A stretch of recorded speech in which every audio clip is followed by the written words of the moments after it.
si vous demeurez en moi et que mes paroles demeurent en vous, demandez ce que vous voulez, et cela se réalisera pour vous, dit le Seigneur.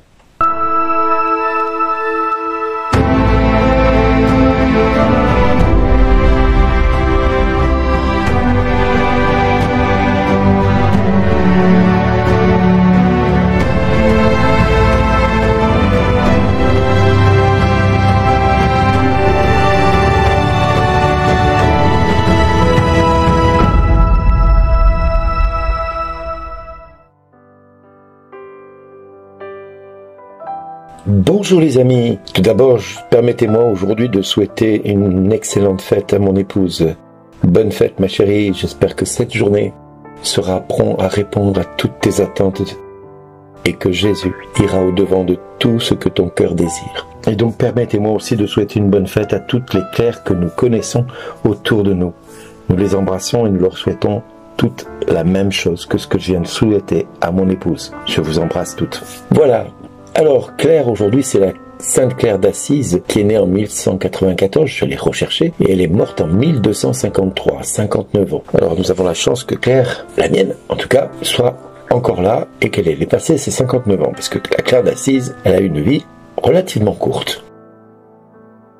Dans cet évangile que nous venons d'entendre, qui est spécialement prévu pour les saints et les saintes, et entre autres pour aujourd'hui, en tant que Sainte Claire d'Assise, nous voyons Jésus qui fait un adieu à ses frères, à ses disciples. Et il est prêt à disposer de sa vie et de partir dans cette vie qui semble être déjà une vie préparée par le Père. Et comme il est préparé par le Père à ce départ, eh bien il prépare ses disciples au fait de l'absence, au manque. Et pour cela, il va leur donner une parole d'espérance pour tous ceux qui, des fois, se trouvent séparés de ceux qui leur sont chers, de ceux qui leur sont précieux. Et le Seigneur leur fait comprendre qu'il peut être avec eux tout au long de leur vie. Et pour cela, il leur dit, si vous demeurez en moi et que mes paroles demeurent en vous, demandez ce que vous voulez et cela se réalisera pour vous.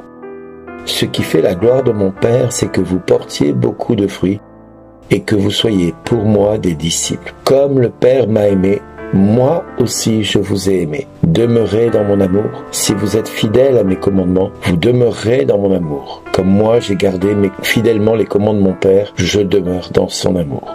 Et cet évangile, il est vrai que quand nous l'écoutons, quand nous le voyons et quand nous pensons que c'est la préparation de son départ, il parle de cette vigne qu'il est, et que nous sommes les sarments, et que pour porter du fruit, nous devons être rattachés à lui, eh bien, pour tous ceux qui, par moments, voient un être cher partir, comme c'est le cas des disciples pour Jésus, qui est sur le point d'être arrêté, qui est sur le point d'être détruit, et du reste, le texte d'aujourd'hui de la messe, c'est Jésus qui annonce sa mort et qu'il va ressusciter 3 jours plus tard. Donc nous avons tous les ingrédients aujourd'hui pour comprendre que Jésus prépare ses disciples à ce manque, à cette absence qui semble dure à vivre par moments quand nous sommes conscients que ce départ est inéluctable. Et nous voyons vraiment ce moment comme un moment trop dur et dont nous sommes incapables de vivre et incapables de faire face. Et c'est pour ça que Jésus parle de la vigne, des sarments. Il est la vigne, nous sommes les sarments. Et celui qui demeure en lui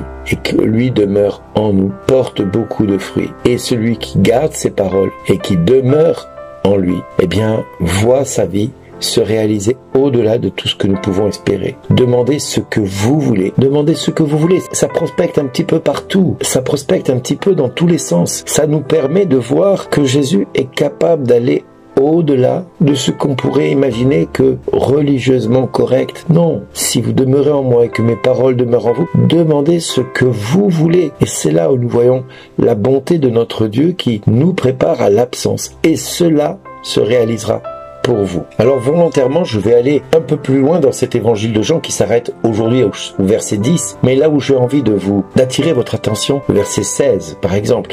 Ce n'est pas vous qui m'avez choisi, c'est moi qui vous ai choisi et établi. Donc nous voyons que là aussi Jésus nous montre que nous sommes choisis par Jésus à vivre ce que nous sommes prêts à vivre et que quoi qu'il nous arrivera, nous sommes déjà choisis par Dieu et que bien malgré nous n'aurons plus qu'à faire ce que Dieu nous demande de vivre parce que c'est sa volonté pour nous dans le Père. Afin que vous alliez et que vous portiez du fruit et que votre fruit demeure. Un peu plus loin, au verset 18, il nous dit « Si le monde a de la haine contre vous, parce que cela peut arriver, sachez qu'il y en a eu d'abord contre moi. » Verset 19, « Si vous apparteniez au monde, le monde aimerait ce qui est à lui. Mais vous n'appartenez pas au monde, donc c'est normal que vous ayez des contradictions là où vous allez, là où le Seigneur vous amène, là où le Seigneur vous conduit. Puisque je vous ai choisi et établi en vous prenant dans le monde, voilà pourquoi le monde a de la haine contre vous. » Donc nous voyons que Jésus avertit ses disciples